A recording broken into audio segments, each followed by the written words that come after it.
Anyone walked in that I didn't grab your name yet? Got it.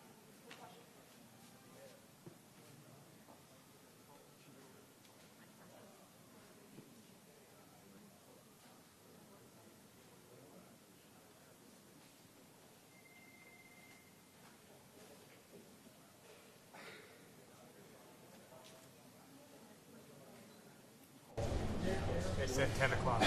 Totally fair.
is kind of bright.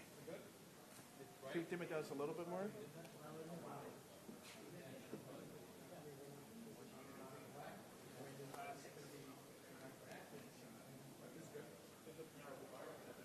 That's fine.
up, guys?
This never gets easy. I always go back to the beginning of my role as mayor in Harlem Hospital, where Officer Mora and Rivera were assassinated. And I remember watching their family members enter the hospital in a loud yell of, "No, God, please tell me it's not true." And I thought about that today when the notification came over from the police commissioner that we had a number of shots fired and we're still unraveling what took place. And our hearts are heavy. 5 innocent people shot tonight. We lost 4 souls to another senseless act of gun violence, including a member of the New York City Police Department, Officer Islam. He served in the 47th Precinct. He was just 36 years old and a 3.5-year veteran of the department. He was doing what he does best, and all members of the police department carry out. He was saving lives. He was protecting New Yorkers. He's an immigrant from Bangladesh, and he loved this city. And everyone we spoke with stated he was a person of faith and a person that believed in God and believed in living out the life of a godly person. He embodies what this city is all about. He's a true blue New Yorker, not only in a uniform he wore, but in his spirit and energy of loving this city. And early tonight, I met with the officer's family. I told them that he was a hero, and we admire him for putting his life on the line. This was his dad's only son. I think about Jordan, my child, and it's unimaginable to experience a loss of this magnitude. And 3 other innocent civilians are also dead. 2 males and 1 female, and another male is seriously injured, fighting for his life in critical condition because of the violent, despicable attack. Additionally, the shooter is dead of an apparent self-inflicted gunshot wound. To be clear, 6 total tonight died, 1 including the perpetrator. And I'm sorry, 6 total was shot tonight, 1 including the perpetrator. No words can describe this act of evil, a man who takes the life of others who are innocent. And no words can fill the void that has been left by this tragedy. Our hearts break for the families and friends of the victims. We pray for the swift and safe recovery of the injured. The horrific crime reminds us all how easy it is to gain access to a gun. Gun violence has scarred so many neighbors and ripped apart too many families across this entire country. And we will continue the fight to do all we can to protect our city. But tonight we mourn for those who were killed. And we pray for the families as they go through this painful moment. And as I stated, 5 innocent people were shot. And the perpetrator was shot. We will continue to do what we do as a city, and that's fight to protect innocent New Yorkers. At this time, I'm going to turn it over to the Police Commissioner of the City of New York, Commissioner Tisch. Thank you, sir. The information that I'm about to provide is preliminary and subject to change. At 6:28 p.m., the 911 call center started receiving multiple 911 calls for an active shooter inside of 345 Park Avenue at 52nd Street in Manhattan. What happened next is under an active investigation, and details are still coming in, but here's what we know so far. Surveillance video shows a male exit a double-parked black BMW on Park Avenue between 51st and 52nd Streets, carrying an M4 rifle in his right hand. He walks towards the building's entrance. That individual was seen exiting the BMW alone. The building's security camera footage shows the shooter enter the lobby, turn right, and immediately open fire on an NYPD officer. He then shoots a woman who took cover behind a pillar and proceeds through the lobby, spraying it with gunfire. He makes his way to the elevator bank, where he shoots a security guard who was taking cover behind the security desk. One additional male is shot in the lobby, per his own statement from the hospital.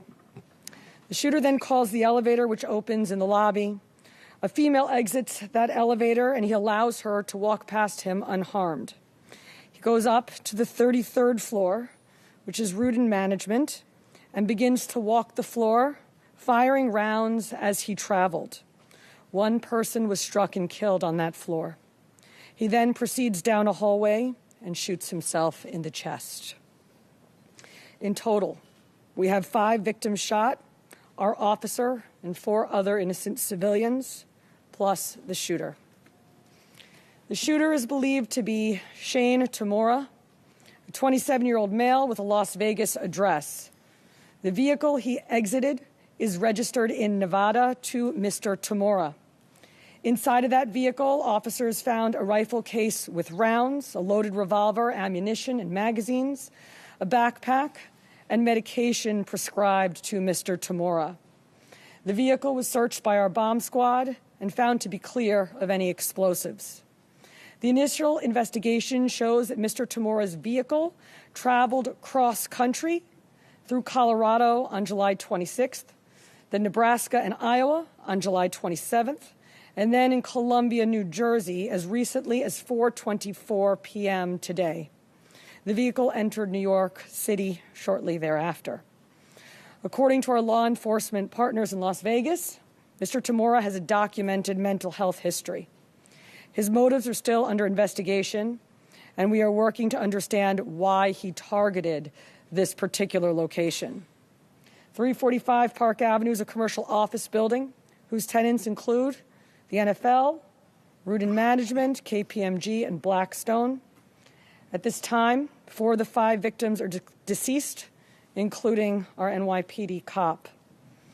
Our officer was transported here to New York Presbyterian along with 1 male civilian, the lone shooting survivor, who is in critical but stable condition at this time. 2 other civilians, 1 male and 1 female, both deceased, were brought to Bellevue. The 4th civilian is a female who was found dead on the 33rd floor of the location. Additionally, there are 4 other victims being treated for minor injuries sustained in their attempts to flee the scene. Victims' names are being withheld at this time, pending family notification. Officers from our Special Operations Division are currently conducting a secondary sweep of the entire building. I want to be very clear. We believe this to be a lone shooter, and there is no longer an active threat to the public. But today, 4 innocent victims are dead. Among them is NYPD police officer Didarul Islam, 36 years old, 4 years on the job. Officer Islam was married with 2 young boys, and his wife is pregnant with their 3rd child. He's assigned to the 4-7 precinct in the Bronx. He was doing the job that we asked him to do.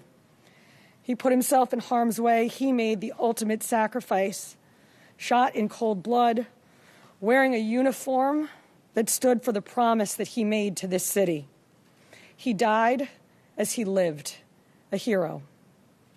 I want to extend my profound sympathies to all of the victims and their families, and to the brave NYPD cops who today lost a brother. There are still many questions that we have to answer, and we will answer them. But for now, our city is in mourning for the innocent lives lost. May their memories be a blessing. Pat.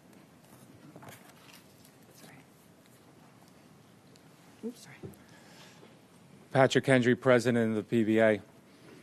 This is a devastating night for our city, for our police department.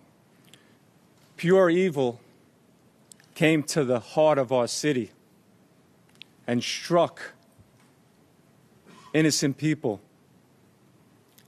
And one of our police officers who were protecting those people. We lost 4 people tonight in our hero brother who gave his life for this city. He was a hardworking police officer who was proud, we know, from hearing from his family, to put on that uniform and shield of a New York City police officer every day and went out and did his job. And he went out every single day to provide for his family, whether it was overtime or whatever he had to do to provide for this family. That's what he did on a daily basis. And his family is devastated. A wife losing a husband who provided for that family. A father who's not going to see his son again. And our hearts of every New York City police officer right now is hurting. We're hurting for our brother police officer who we lost. We're hurting for that family. We're hurting for all the victims and hurting for all the families of the victims. And we're all asking, why? Why did pure evil come here? And we know our police department and our law enforcement partners will work tirelessly to get those answers. But now our job as police officers is to be there for this family, to support them in any way that we can, to come together as a city, to be there for these families of the victims. And we will continue to do that because that's what New York City police officers do. And we're going to continue as police officers to go out and protect this city because we know that evil can strike at any time. But police officers are willing to risk their lives to protect everyone in this room and protect everyone in this city. So we ask all New Yorkers to pray for our police officers' family, to pray for all the victims and their families. And we need to stand united going forward. We thank you for covering this story. Yeah, we are also joined by our federal partners from the ATF and the FBI. I want to give an opportunity to our partner in the FBI, a special agent in charge of the New York City Field Office, Chris Rea. Thank you, Mayor. First off, on behalf of all the men and women of the FBI, I'd like to extend my deepest condolences to the victims of this senseless tragedy. And also personally, I want to extend my condolences to the police commissioner. And just please know, ma'am and Mr. Mayor, that you have the full force of FBI New York and the full force of FBI to get to the bottom of the answers. Upon learning of the incident this evening, FBI agents immediately deployed to the scene to assist our NYPD partners. While this remains an NYPD investigation, the FBI's New York office stands ready to provide any and all resources to assist our partners. Initial checks of our internal systems have not revealed any information about the subject. But when and if more information becomes available, we will share what we can, when we can, with the public. Thank you. Okay, we're going to do some on-topic questions, folks. Someone at CNN, please. Just a quick question about the police officer. When he was standing in the lobby, did he have a chance to fire his weapon at the shooter, or was he completely ambushed? And also, when the shooter got to the floor, approximately how many people were on that floor, and what were they doing? All of this information is under active investigation. Videos are being reviewed. And as this investigation continues to unfold, we'll be able to answer those questions. But right now, it's an active investigation. Miles Silver, Commissioner Commissioner, if you could just talk about, he was working paid detail there, to people who might not know what that means, and was he the only officer working that paid detail there? I believe that there were 2 officers in the building working pay detail assignments in different parts of the building. And what is that if people, may say he's on his day off working in a uniform? Paid detail is a program that we have set up at the police department that allows companies to hire officers in uniform to provide extra uniform security. Commissioner, did she, based on interviews with witnesses, did she say anything at all? And secondly, did he leave behind any manifesto, any writings or leaflet? I already described what we found in the vehicle, and it's too early in the investigation to discuss anything more. Thank you. Is there any indication that he had a prior connection to New York, for the real estate industry? As I said, too early in this investigation to tell, but nothing that we have seen preliminarily. Commissioner, can you talk about what the medication was that was found in the vehicle? I cannot. Can you speak about any prior law enforcement contact you may have had? I cannot, other than to say that our partners in Las Vegas made us aware of a mental health history. Yes, Steve? What's your girl? Can you please share any details you have regarding the patient's history of origin and whether or not he had Just what I said already. It was an M4 rifle, and we also found a revolver in the vehicle with ammunition and magazines. He did have a license in the state of Nevada. Your one? Was there any intelligence indicating that this patient was at risk beforehand, and are you considering this a targeted attack or an act of terrorism? At this time, it's too early in the investigation to tell.